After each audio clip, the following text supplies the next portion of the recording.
ಎಲ್ಲರಿಗೂ ನಮಸ್ಕಾರ. ನಾನು ನಿಮ್ಮ ಶ್ವೇತಾ ಕೃಷ್ಣಮೂರ್ತಿ. ಶ್ವೇತಾ ರೆಸಿಪೀಸ್ ಚಾನಲ್ಗೆ ಸ್ವಾಗತ. ಇವತ್ತಿನ ವಿಡಿಯೋದಲ್ಲಿ ಗರಿಗರಿಯಾಗಿರುವಂಥ ಕೋಡ್ಬಳೆನ ಮನೆಯಲ್ಲಿ ಈಸಿಯಾಗಿ ಹೇಗೆ ಮಾಡ್ಕೊಳ್ಳೋದಂತ ನೋಡೋಣ.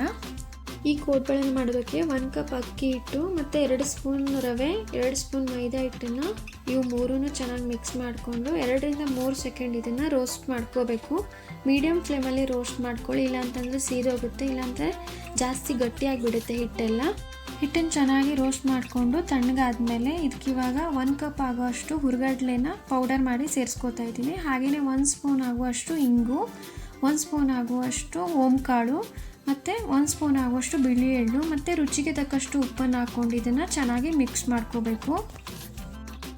ಇವಿಷ್ಟನ್ನು ಚೆನ್ನಾಗಿ ಮಿಕ್ಸ್ ಮಾಡ್ಕೊಂಡ ನಂತರ 1 ಸ್ಪೂನ್ ಆಗುವಷ್ಟು ಖಾರ ಪುಡಿನ ಸೇರಿಸ್ಕೊಂಡು ಮಿಕ್ಸ್ ಮಾಡ್ಕೋತಾ ಇದ್ದೀನಿ. ಇವಿಷ್ಟನ್ನು ಚೆನ್ನಾಗಿ ಮಿಕ್ಸ್ ಮಾಡ್ಕೊಂಡ ನಂತರ ಎಣ್ಣೆನ ಕಾಯಿಸ್ಬಿಟ್ಟು ಹಿಟ್ಟಿಗೆ ಹಾಕ್ಕೊಂಡು ಹಿಟ್ಟನ್ನು ಕಲಿಸ್ಕೊಳ್ಳಿ. ನಾವು ಹಬ್ಬಗಳೆಲ್ಲ ಕೋಡ್ಬಳೆ ಕಜ್ಜಾಯ ಮಾಡೋದಕ್ಕೆ ಟೈಮ್ ಇರಲ್ಲ ಅಂತಂದ್ಬಿಟ್ಟು ಹೊರಗಡೆಯಿಂದ ತರ್ತೀವಿ, ಅದು ಅಷ್ಟೇನು ಚೆನ್ನಾಗಿರಲ್ಲ. ಅದ್ರ ಬದಲು ನಾವು ಈಸಿಯಾಗಿ ಮನೆಯಲ್ಲೇ ಪ್ರಿಪೇರ್ ಮಾಡ್ಕೋಬೋದು. ಏನು ಕಷ್ಟ ಏನಿರಲ್ಲ, ಈಸಿಯಾಗಿ ಮಾಡ್ಕೋಬೋದು. ಎಣ್ಣೆನ ಕಾಯಿಸ್ಬಿಟ್ಟು ಹಾಕೋದ್ರಿಂದ ಗರ್ಗರಿಯಾಗಿ ಬರುತ್ತೆ ಕೋಡ್ಬಳೆ ಎಲ್ಲ, ಅದಕ್ಕೋಸ್ಕರ ಎಣ್ಣೆನ ಕಾಯಿಸ್ಬಿಟ್ಟೆ ಹಾಕ್ಕೊಳ್ಳಿ. ಎಣ್ಣೆನ ಹಾಕೊಂಡ ನಂತರ ಕೈಯಲ್ಲಿ ಈ ಥರ ಹಿಟ್ಟನ್ನು ಚೆನ್ನಾಗಿ ಮಿಕ್ಸ್ ಮಾಡ್ಕೋಬೇಕು. ಯಾವುದೇ ರೀತಿಯಾದ ಉಂಡೆಗಳಿರಬಾರ್ದು ಅಕ್ಕಿ ಹಿಟ್ಟಿಂದು, ಆ ಥರ ಚೆನ್ನಾಗಿ ರೆಡಿ ಮಾಡ್ಕೊಳ್ಳಿ ಹಿಟ್ಟನ್ನು. ಎಣ್ಣೆ ಜೊತೆ ಹಿಟ್ಟನ್ನೆಲ್ಲ ಚೆನ್ನಾಗಿ ಮಿಕ್ಸ್ ಮಾಡ್ಕೊಂಡ ನಂತರ ಸ್ವಲ್ಪನೇ ನೀರು ಸೇರಿಸ್ತಾ ಹಿಟ್ಟನ್ನು ರೆಡಿ ಮಾಡ್ಕೋಬೇಕು. ನಾವು ಚಪಾತಿ ಹಿಟ್ಟನ್ನೆಲ್ಲ ರೆಡಿ ಮಾಡ್ಕೋತೀವಲ್ಲ, ಹಾಗೆ ಕೋಡ್ಬಳೆ ಹಿಟ್ಟನ್ನು ಕೂಡ ರೆಡಿ ಮಾಡ್ಕೋಬೇಕಾಗುತ್ತೆ.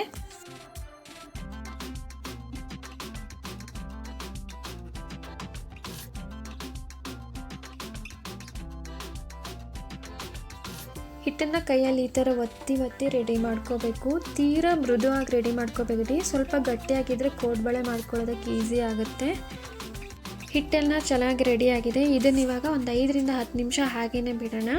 ಹಿಟ್ಟನ್ನು ಚೆನ್ನಾಗಿ ಕಲಿಸ್ಕೊಂಡ ನಂತರ ಒಂದು 10 ನಿಮಿಷ ಹಾಗೇ ಬಿಟ್ಟಿದ್ದೆ. ಇವಾಗ ಕೋಡ್ಬಳೆನ ಮಾಡ್ಕೋತಾ ಇದ್ದೀನಿ. ಅದನ್ನು ಹೇಗೆ ಮಾಡೋದು ಅಂತ ನೋಡೋಣ ಬನ್ನಿ. ಸ್ವಲ್ಪ ಹಿಟ್ಟನ್ನು ತಗೊಂಡು ಈ ಥರ ಕೈಯಲ್ಲಿ ಹೊಸ್ತು ಕೋಡ್ಬಳೆನ ರೆಡಿ ಮಾಡ್ಕೋಬೇಕು. ನಿಮ್ಗೆ ಯಾವ ಥರ ಈಸಿ ಆಗುತ್ತೋ ಆ ಥರ ನೀವು ರೆಡಿ ಮಾಡ್ಕೋಬೋದು. ನಾನು ಮೀಡಿಯಮ್ ಸೈಜಲ್ಲಿ ಕೋಡ್ಬಳೆನ ರೆಡಿ ಮಾಡ್ಕೋತಾ ಇದ್ದೀನಿ.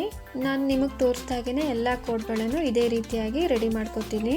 ನಿಮ್ಗೆ ಯಾವ ಥರ ಸೈಜಲ್ಲಿ ಬೇಕೋ ಆ ಥರ ನೀವು ರೆಡಿ ಮಾಡ್ಕೋಬೋದು. ನಾನು ಮೀಡಿಯಮ್ ಸೈಜಲ್ಲಿ ರೆಡಿ ಮಾಡ್ಕೋತಾ ಇದ್ದೀನಿ. ತೀರಾ ಚಿಕ್ಕದಾಗೂ ಮಾಡ್ಬೋದು, ಮೀಡಿಯಮ್ ಆಗೂ ಮಾಡ್ಬೋದು, ಇಲ್ಲ ಸ್ವಲ್ಪ ದೊಡ್ಡ ಸೈಜಲ್ಲೂ ಕೂಡ ಮಾಡ್ಕೋಬೋದು. ನಾನು ಎಲ್ಲನೂ ನಿಮಗೆ ತೋರಿಸ್ದಾಗೇ ಮೀಡಿಯಮ್ ಸೈಜಲ್ಲಿ ರೆಡಿ ಮಾಡ್ಕೋತಿದ್ದೀನಿ.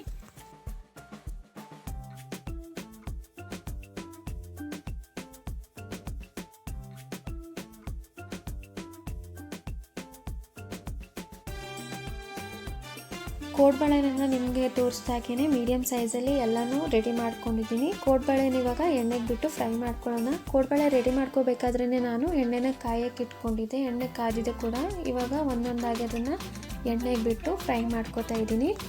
ಕೋಡ್ಬಳೆನ ಎಣ್ಣೆಗೆ ಬಿಟ್ಕೋಬೇಕಾದ್ರೆ ಎಣ್ಣೆ ಚೆನ್ನಾಗಿ ಕಾದಿರಬೇಕು, ಇಲ್ಲಾಂತಂದರೆ ಪಾತ್ರೆಗೆ ಅಂಟ್ಕೊಬಿಡುತ್ತೆ. ಅದಕ್ಕೋಸ್ಕರ ಕೋಡ್ಬಳೆನ ಎಣ್ಣೆಗೆ ಬಿಟ್ಟ ನಂತರ ಗ್ಯಾಸ್ನ ಮೀಡಿಯಮ್ ಫ್ಲೇಮಲ್ಲಿಟ್ಟು ಚೆನ್ನಾಗಿ ತಿರುವಾಗ್ತಾ ಇದನ್ನು ಫ್ರೈ ಮಾಡ್ಕೊಳ್ಳಿ, ಇಲ್ಲಾಂತಂದರೆ ಗರ್ಗರಿಯಾಗಿ ಬರೋದಿಲ್ಲ.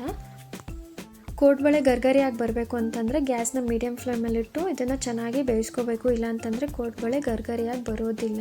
ನೋಡಿದ್ರಲ್ಲ ಕೋಡ್ಬಳೆನ ಎಷ್ಟು ಈಸಿಯಾಗಿ ಮನೆಯಲ್ಲೇ ರೆಡಿ ಮಾಡ್ಕೋಬೋದು ಅಂತ. ಇವತ್ತಿನ ಈ ವಿಡಿಯೋ ನಿಮ್ಮೆಲ್ಲರಿಗೂ ಇಷ್ಟವಾದಲ್ಲಿ ಶ್ವೇತಾ ರೆಸಿಪೀಸ್ ಚಾನಲ್ನ ಲೈಕ್ ಮಾಡಿ, ಶೇರ್ ಮಾಡಿ, ಸಬ್ಸ್ಕ್ರೈಬ್ ಮಾಡೋದನ್ನು ಮಾತ್ರ ಮರಿಬೇಡಿ. Thank you.